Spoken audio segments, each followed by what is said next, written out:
নতুন বিজেপি সরকার ক্ষমতায় আসার পর গত সোমবার আপনাদের মনে থাকবে প্রথম মন্ত্রিসভার বৈঠক হয় এবং তারপর একাধিক বড় সিদ্ধান্তের কথা জানিয়েছিলেন মুখ্যমন্ত্রী শুভেন্দু অধিকারী।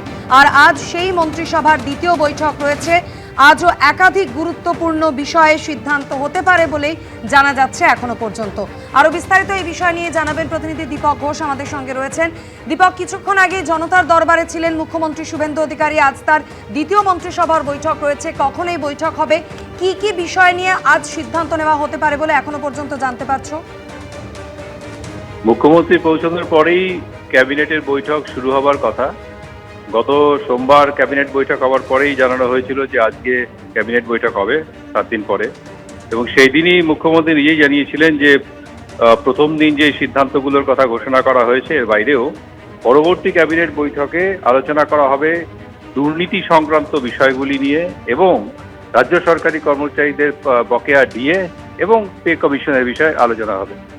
তো সেই সময়ই বোঝা গিয়েছিল যে রাজ্য সরকার কি ঘোষণা করতে যাচ্ছে, তার কারণ তাদের প্রতিশ্রুতি ছিল যে তারা ক্ষমতা এলে বকেয়া ডিএ মিটিয়ে দেবে এবং নতুন পে কমিশন গঠন করা হবে এবং রাজ্য সরকারি কর্মচারীদের বেতন কাঠামোর পুনর্বিন্যাস করা হবে।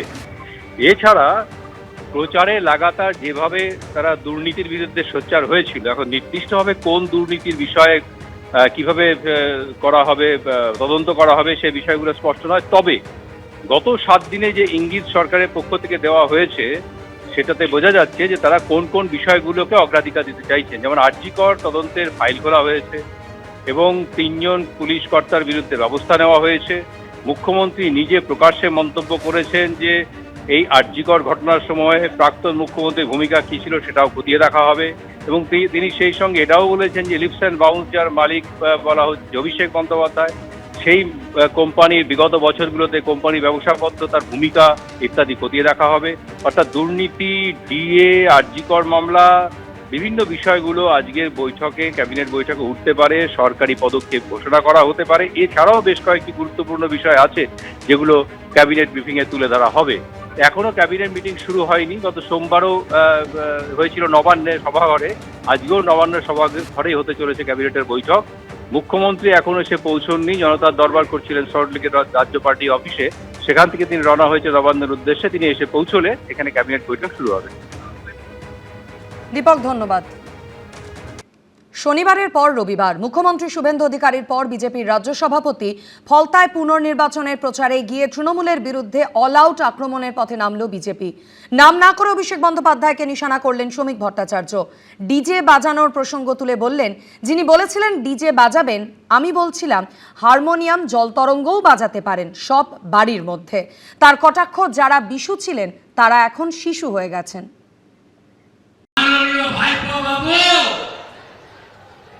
কালকে প্রপার্টি লিস্ট আনলাম কলকাতা কর্পোরেশন থেকে। কোথায় পুষ্পা, কোথায় আপনি? দেখতে পাওয়া যাচ্ছে না।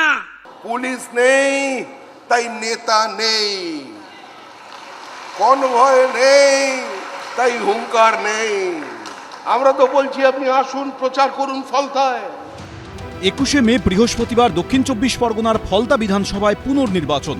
তার আগে তৃণমূলকে অল আউট আক্রমণে নামল বিজেপি। শনিবার ফলতায় প্রচারে গিয়ে নাম না করে অভিষেক বন্দ্যোপাধ্যায় এবং তৃণমূলের প্রার্থী জাহাঙ্গীর খানকে আক্রমণ করেছিলেন মুখ্যমন্ত্রী শুভেন্দু অধিকারী। আর রবিবার ফলতার ফতেপুরের সভা থেকে নাম না করে ডায়মন্ড হারবারের তৃণমূল সাংসদকে নিশানা করলেন বিজেপির রাজ্য সভাপতি। এর আগে ভোটের প্রচারে তৃণমূলের সর্বভারতীয় সাধারণ সম্পাদক অভিষেক বন্দ্যোপাধ্যায়ের গলায় শোনা গিয়েছিল ডিজে বাজানোর কথা। বদলা হবে, বদলা হবে, বদলা হবে। আমি কথা দিয়ে যাচ্ছি, এবার ডিজে বাজবে 4 তারিখের পর। এদিনের সভায় সেই প্রসঙ্গ তোলেন বিজেপির রাজ্য সভাপতি। যিনি বলেছিলেন ডিজে বাজাবেন, আমি বলছিলাম হারমোনিয়াম জলতরঙ্গও বাজাতে পারে, সব বাড়ির মধ্যে। যারা লড়াই করবেন বলছিলেন তারা বাড়িতে এখন শ্যাডো প্র্যাকটিস করছেন, শ্যাডো প্র্যাকটিস। যারা বিশু ছিলেন ওরা এখন শিশু হয়ে গেছে, আর পথ নেই। ভোটের আগে অভিষেক বন্দ্যোপাধ্যায়ের গলায় শোনা গিয়েছিল হুঁশিয়ারি। যারা আমাদেরকে এসে ধমকাচ্ছে, বাংলার মাটিতে এসে বাঙালিকে চমকাচ্ছে, উল্টা করকে লটকা দেগা। আমি বলবো যে সৎসাহস থাকলে 4 তারিখ বাংলায় থাকবেন, বেলা 12টার পর কথা হবে, দেখা হবে। কে কাকে উল্টো করে টাঙায় বাংলার মানুষ দেখিয়ে দেবে 4 তারিখ। এদিন তা নিয়েও মুখ খোলেন শ্রমিক ভট্টাচার্য। ডায়মন্ড হারবারের মানুষকে, কিছু অংশের মানুষকে কিছু পাইয়ে দেওয়া হয়েছে, কিছু অংশের মানুষের সামনে বোঝানো হয়েছিল যে বিরোধী বলে কিছু থাকবে না। আমরা উত্তরাধিকারীকে বলছি, হয় সোমা ঘোষের আবহন স্বীকার করুন, উনি বরণ করবেন একদম লাল পাড় শাড়ি পরে, শাঁখ বাজিয়ে সাজিয়ে গুছিয়ে আমরা পৌঁছে দেব, আর না হলে গ্রিন করিডোর দিয়ে দমদমে পাঠিয়ে দিচ্ছি, যান অমিত শাহর বাড়িতে। ওনার দল এখন ক্ষমতায় এসছে, যেভাবেই ও ক্ষমতায় এসছে, তো ক্ষমতায় আসাটা কি খুব গণতান্ত্রিক পদ্ধতিতে হয়েছে? ইলেকশন কমিশনকে ব্যবহার করে বৈধ ভোটারদের বাদ দিয়ে 32 লক্ষের বেশি ভোটার এখনও ভোটার লিস্টে নেই। মেশিন নিয়ে অভিযোগ আছে, গণনার সময় লুট হয়েছে কেন্দ্রীয় বাহিনীকে ব্যবহার করে। তাহলে সেটা কি গণতান্ত্রিক? তো ক্ষমতায় আসাটাই তো গণতান্ত্রিক নয়। তো ফলে এখন ওনারা এসেছেন, তাই ওনারা এসব কথাবার্তা বলছেন। মুখ্যমন্ত্রী হওয়ার পর শনিবার প্রথমবার ফলতায় গিয়ে পুনর্নির্বাচনের জয়ের টার্গেট বেঁধে দিয়েছিলেন শুভেন্দু অধিকারী। রবিবার সেখানে গিয়ে তৃণমূলকে কার্যত অপ্রাসঙ্গিক বলে আখ্যা দিলেন শ্রমিক ভট্টাচার্য। এই বিধানসভার পুনর্নির্বাচনে শুধু দেবাংশু পণ্ডাকে জেতানো নয়,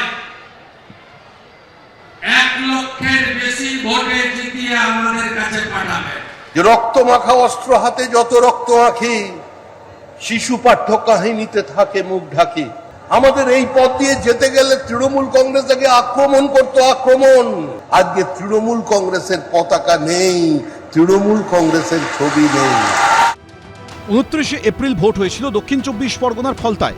ব্যাপক কারচুপির অভিযোগে সেই ভোট পুরোপুরি বাতিল করে দিয়েছে নির্বাচন কমিশন। এই অবস্থায় বৃহস্পতিবার হবে পুনর্নির্বাচন। ফল বেরোবে 24 মে। শিবাশিস মৌলিক, সত্যজিৎ বৈদ্য, এবিপি আনন্দ। অন্যদিকে গতকাল কালীঘাটের বাড়িতে জেলা পরিষদের সভাধিপতি, সহসভাধিপতি এবং কর্মাধ্যক্ষদের নিয়ে বৈঠক করলেন মমতা বন্দ্যোপাধ্যায় এবং অভিষেক বন্দ্যোপাধ্যায়। সূত্রের খবর, বৈঠকে তৃণমূল নেত্রী দলবদ্ধভাবে কাজের বার্তা দিয়েছেন। পাশাপাশি তিনি এও বলেছেন, নির্বাচিত বোর্ড সহজে ভাঙা যায় না, তারপরও কেউ কোথাও যেতে চাইলে যেতে পারেন। বিধানসভা ভোটে ভরাডুবি হয়েছে তৃণমূলের। 100 গণ্ডিও পার করতে পারেনি মমতা বন্দ্যোপাধ্যায়ের দল। নিজের কেন্দ্র ভবানীপুরে হেরেছেন খোদ দলনেত্রী। মুখ থুবড়ে পড়েছেন তৃণমূলের হেভিওয়েট নেতা মন্ত্রীরাও। এই প্রেক্ষাপটে রাজনীতির ময়দানে ফের ঘুরে দাঁড়াতে চাইছে তৃণমূল। রবিবার কালীঘাটে 20 জেলার জেলা পরিষদের সভাধিপতি, সহসভাধিপতি ও কর্মাধ্যক্ষদের নিয়ে বৈঠক করলেন মমতা বন্দ্যোপাধ্যায় ও অভিষেক বন্দ্যোপাধ্যায়। সূত্রের খবর, বৈঠকে মমতা বন্দ্যোপাধ্যায় বলেছেন, রাজনীতিতে চড়াই উতরাই থাকবেই, সকলে একসঙ্গে কাজ করুন, দলবদ্ধভাবে থাকুন। ভোট পরবর্তী হিংসায় যে সমস্ত কর্মীরা আক্রান্ত, তাদের পাশে থাকুন।